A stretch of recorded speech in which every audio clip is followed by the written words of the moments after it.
Welcome in to the Knoxville Ice Bears podcast. We are on video now. Very excited to have added this new feature to our podcast this season. It's been a long off season for Ice Bears fans, longer than usual, and very excited to get back out on the ice. Ice Bears fans showed out in a big way at the preseason game on Friday, and Knoxville gets ready to open its season this Friday at Evansville with a pair of games on the road in Indiana. So we're going to get right into it. We've got Ice Bears head coach John Gurskis joining the show. And Johnny, just to kind of take things back, this is our first time really having a formal interview together.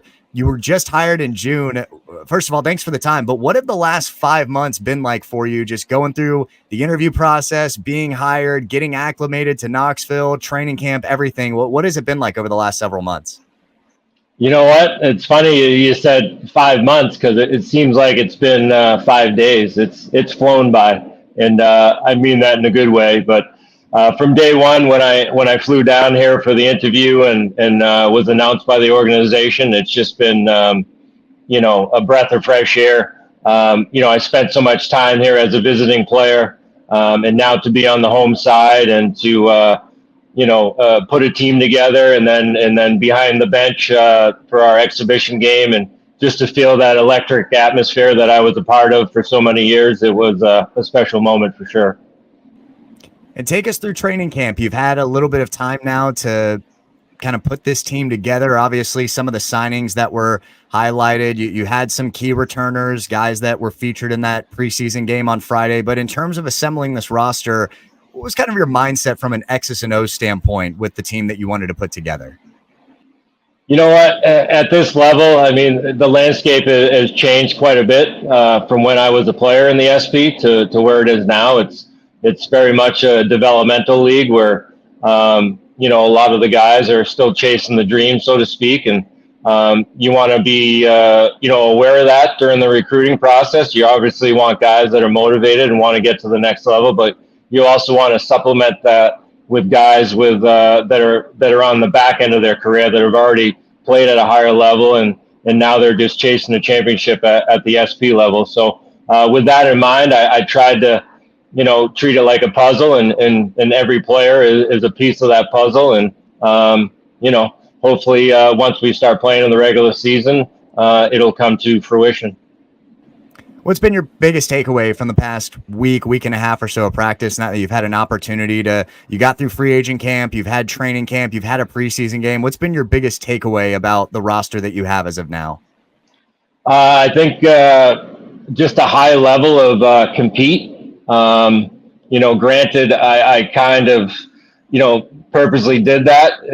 Guys are here to compete for spots. And they're well aware that, tomorrow at 3:00, I have to cut down the roster to 19. And at different points in, the free agent camp and training camp, I've had the opportunity to look at, probably 40 to 50 players, not at one time, but just when you factor in both the free agent camp and training camp, and just the level of compete. The fact that guys are, chomping at the bit to become a Knoxville Ice Bear and to be a part of this tradition. Whether it's been a practice, whether it's been an exhibition game or just a free agent camp scrimmage, just the level of effort and the attention to detail has been very impressive for sure. How has the league changed? I know you talked about it being a developmental league, but how has the league changed since you played in it years ago? Well, for one thing, we were a lot older back then. Even if you look at Knoxville's roster in the early 2000s with, the Kevin Swiders and the KJ Voorhees and the Mikey Cragans, we had opportunities at the higher levels, whether it was the East Coast, the United League, or the Central Hockey League. And then we all just decided to come down south and take part of the new SPHL. I think, prior to it being branded the SPHL, I think it went through a few different name changes. I think when I first came down here, it was called the Atlantic Coast Hockey League. But anyways, I think every team had a fair amount of guys that are on the back nine of their careers, and now it's a kind of a role reversal where you have guys that are now on the the front nine of their careers, and they're still chasing something, and they're looking to get called up, and they're looking to develop. So just when you factor that in, it presents some challenges for a coach in terms of when you put your roster together, but it's also good for a coach because you get motivated players that are willing to buy into what you're preaching. Now, last week it was announced that former Ice Bear Jason Price, who you played against in this league, would be your assistant coach for the upcoming season. Obviously a long history here in Knoxville. Different assistant coaches are used in different ways in this league. What is Jason's role? What do you foresee that kind of being, and what really stood out to him through the application process of him jumping on board the hockey operations staff this season? Yeah, Pricer and I, we played against each other. I think, it was my last year in the SP. I think it was his first.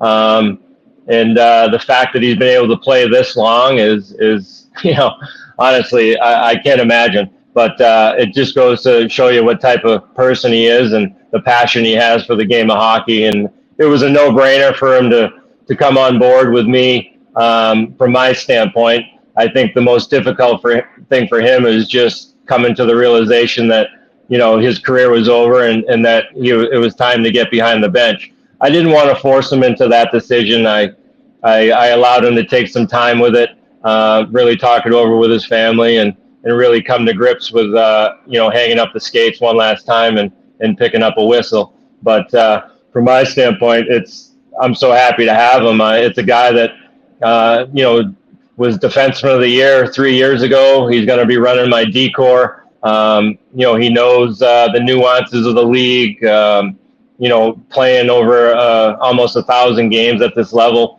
I don't think there's anything that we can go through as a team and as individual players that he hasn't experienced himself, which is key. When you're coaching these guys, when you're talking to these guys, you want to be able to identify with them and, look no further than, you pull up his elite prospects and you pull up mine and you realize between us, we have, almost 1,500 games between us. So there's not anything that they're, not going to go through that we haven't been through ourselves. And you had the preseason game against Huntsville on Friday. Really good opportunity to see your team in game action for the first time. What were some of your biggest takeaways from Friday night? Obviously the goaltending was a plus. I mean, Taylor Joseph started between the pipes, didn't allow a goal, made some timely saves. I thought, the power play was, not polished by any means. We didn't have a lot of time to go over much. I just gave them the basics. I think we only had 3 practices prior to that scrimmage. So I was still very much just looking at it from an evaluation standpoint. So we didn't really have a set power play line, but I really enjoyed the camaraderie. I felt like the guys got closer as the game went on. It was a tightly contested battle for the majority of the game. Huntsville came in with pretty much their team that they're going to start the season with. So it was a very good test for us. And all in all, I was happy with the way we responded. And with the atmosphere there too, it seemed like fans were ready to have hockey back in Knoxville. Over 3,400 people in attendance for a preseason game. What do you think that does for new players that haven't played in Knoxville before to show up on a Friday night in the heart of football season and see so many people just electrified, ready to go for hockey to be back in Knoxville? Yeah, it's remarkable, huh? It's always been that way, and I touched on it when at my introductory press conference. I've been coming here as a visiting player since 1999, and I don't recall a time where I've come to the Knoxville Coliseum and I walked out on the ice and it wasn't, an electric atmosphere. You hit the nail on the head. It's a preseason game in the middle of football season on Florida weekend, and we're still able to draw close to 4,000 for a preseason game, and they were loud, they were into it. And for some of our rookie players, that was their first pro game. And to have their first pro game be an exhibition game in this type of atmosphere is a feather in their cap. And last thing, and we'll get you out of here, Coach. You've got Evansville coming up this weekend, and there's been Obviously, a lot of new players that have kind of come in since the last player signing that was announced. Some transactions were reported earlier in the week. For fans that maybe haven't gotten to experience, Friday night and haven't really gotten to see this team through training camp yet, what can fans expect to see from an X's and O's standpoint? Is it going to be built more goaltender out? Is it going to be more offensive minded? What can you tell us about what fans can expect to see this year on the ice? On the ice, we're just going to play a strong 200-foot game. Obviously, the end result for the exhibition game wasn't what we wanted with a 5-2 loss. But if you look at the different pockets of that game, with the energy, with the physicality, with the hard forechecking, with just a simple approach to the game, I think that's what we're going to expect at the start, anyways. But more importantly, I think we'll be a team that's going to evolve. Right now it's kind of cookie cutter just because it's a brand new club with a lot of new faces. But as we get going, fans can expect to see a team that's going to compete night in and night out, and then they're going to be happy to come to the rink. A new era starts on Friday as the team heads to Evansville for games Friday and Saturday night at the Ford Center in Indiana. John Gurskis was hired as the head coach of the Knoxville Ice Bears in June, and the new season gets going this Friday night. If you can't make it, we'll have the road game watch party for you at Carolina Ale House on Kingston Pike all season long. John, appreciate the time. Thanks so much as always, and we'll talk to you before Friday's game. Thank you, Joel. Appreciate it, buddy. That's John Gurskis, head coach of the Knoxville Ice Bears. We'll have more coming up next right here on the Knoxville Ice Bears podcast. Around the net, Yushkevich. Now Avenir side. Turns to the front. They score! They score! Matt Hobbs has done it! Matt Hobbs has done it! The Thunderbolts eclipse the Bulls! They win it in 3! And what a way to transition into our next guest, one of the biggest moments of last season, another historical moment in the President's Cup playoffs, and it allows us to set the tone for voice of the Thunderbolts, Tommy Pecoraro, to come in and join us now. And Tommy, appreciate the time. And, for play-by-play announcers, we all kind of understand our role. We don't make a direct impact as to what happens on the ice, and it's our job to try to call the game, win or lose, regular season, postseason, or preseason in some cases. But we spend time on the bus with these guys. We get to know the players. We get to know the coaches. We form, a lot of fun friendships and memories along the way over the course of a season. So we all want to see the teams that we work for win playoff series. You finally got to experience that in Evansville last season. So does it still feel like a blur? What was that moment like for you when Matt Hobbs scored the game winner? And what has it been like just getting ready for this season in the months since then? It's one of those instances in the course of a career. Just you can relive it very vividly in my mind. How it developed and how it unfolded right in front of my own eyes, and just pure elation is what it was. I mean, for this team that had never gotten past the first round, we had just had rotten luck in playoffs every single time that we'd made the playoffs in our franchise history, going back to our first appearance in 2018. Me personally, it was my 10th season broadcasting, and I had never gotten to the first round either, and that was the sixth try for me this past postseason to get out of the first round. So I think it was just a culmination of this mass elation, both on the side of the franchise and for Evansville and on me personally.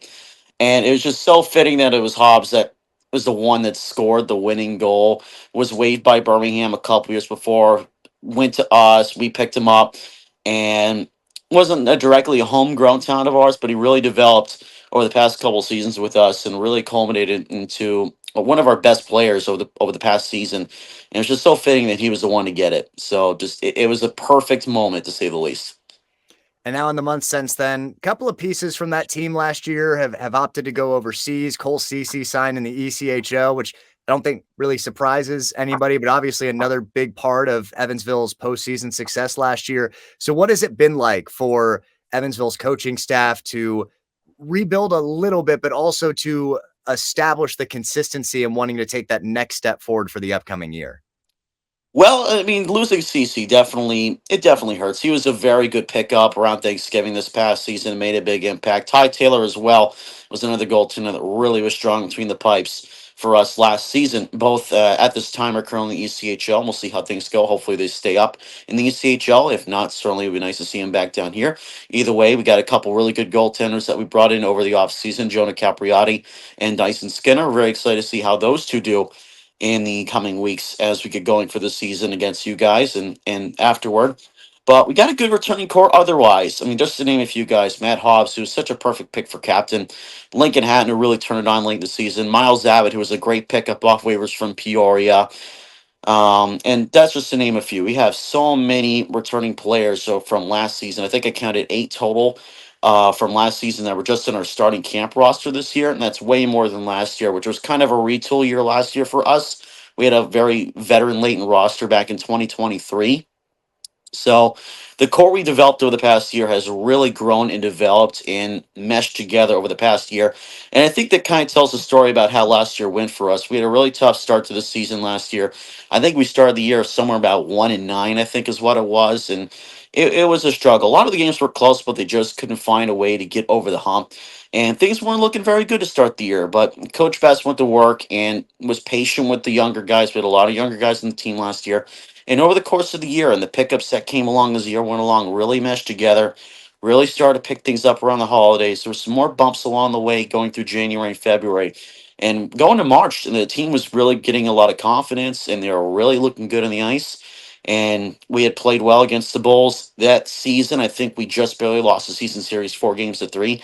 So we knew it was going to be a good series going into the postseason. And sure enough, they managed to pull it out. And they really proved their worth in that one for sure. But good returning core from the team from last year to start off, and a lot of new guys as well. About I'd say it's about 50-50 mix between new guys and returning guys. And the new guys are a really good combination. They've got a lot of size coming in, but a lot of guys that can move the puck well and move well on their feet. So not just the physicality side of things of getting those bigger guys in, but a good combination of all those elements that you need to succeed as a team. And so, in what ways, from what you've seen from training camp so far, in what ways is this team, do you think, going to be better? What should the rest of the league kind of watch out for as you all get ready to take the ice this upcoming weekend? Well, it's tough to me to say to the fullest extent. I haven't had as much opportunity so far to watch a lot of the training camp compared to to previous seasons. I've been pretty busy behind the scenes because obviously, as people sometimes know, sometimes don't. A lot goes on besides just the broadcasting. I know you can speak for that as well. But I have seen a little bit of the scrimmages and the practice down the ice, and like I said, they move well. They really move up and down the ice with a lot of speed and a lot of intensity. They play well in terms of physicality along the boards and just really showing a lot of chemistry in the line formations as well. I know certainly a lot more of the specialty teams and systems work going on this week going into the opening games. And they just, from what I've seen, they just look like they're clicking really well. It's a lot of repetition in those drills, but I see more and more of the chemistry building and building. And whether it's players that have been here last year or players that are just showing up for this year, they're getting into the systems, they're finding their roles and kind of developing into those necessary cogs and pieces of the machine you need to form a really cohesive unit on the ice. And obviously, for any organization, having success, especially in the minor leagues, can really help build buzz around the community about the organization. And so, as you all get ready for another season up in Evansville, how would you say that last season's late year success, the playoff win against Birmingham, how has that kind of generated some buzz in the Evansville community as you all get ready for this year? I think just above anything else, just getting out of that first round. I mean, it had been such an elusive goal for this franchise. I mean, we lost in 3 games to Macon in 2018 after winning the first game at home. We lost in 2 very close games to Huntsville back in 2022. Lost in 2 games to Roanoke in 2023. Not to mention when COVID hits, we had a really good team in 2020 and definitely would be a top contender for a best team we ever had. I mean, we were rolling in 2020 up until COVID hit. I'm convinced if not for that, we would have definitely gone a run in the playoffs that year. So just tough luck has hit us so many times when it comes to postseason, whether during or just before. And it was just so great to finally have that not happen for once, going into the postseason and things going well. We stayed relatively healthy as you can be throughout the course of a long season. And the pieces just came together. It finally got through the first round. And I think that generated a lot of buzz in the community just based on that alone, because that was something even the team before the Thunderbolts, the Evansville Icemen, while playing at Ford Center, couldn't get done either. They had never gone out of the first round in their Ford Center era. Last time they done it was when they were in the AAHL minor league, very low level minor league team that won the championship back in 2010. All right, when he will have the call for Evansville this upcoming Friday and Saturday as the Thunderbolts host the Knoxville Ice Bears at the Ford Center. Puck drop for both those games. It's 7 o'clock local time, so 8:05 if you are planning on listening or tuning in on Flow Hockey or on 92.5 WKC, the flagship station for the Ice Bears back in East Tennessee as we transfer over into Central Time Zone. But he is Tommy Pecoraro, the voice of the Thunderbolts, and we certainly appreciate him taking some time here on the Knoxville Ice Bears podcast. So, Tommy, appreciate it. Looking forward to seeing you here in a couple days, and we will talk to you very soon. Absolutely. Thanks again. See you Friday. And Tommy Pecoraro, the voice of the Evansville Thunderbolts. We appreciate you tuning in to this edition of the Knoxville Ice Bears podcast, now on YouTube, along with Apple Podcasts and Spotify. So be sure to tune in, subscribe, hit that like button, and share it with all the SPHL fans you know about the Knoxville Ice Bears podcast. Well, the call for you Friday and Saturday, WKCE 92.5 and on the Knoxville Ice Bears Game Day app if you want to listen in this weekend. And of course, watch parties this season are at Carolina Ale House on Kingston Pike. I'm Joel Silverberg. Thank you for tuning in to this edition of the Knoxville Ice Bears podcast.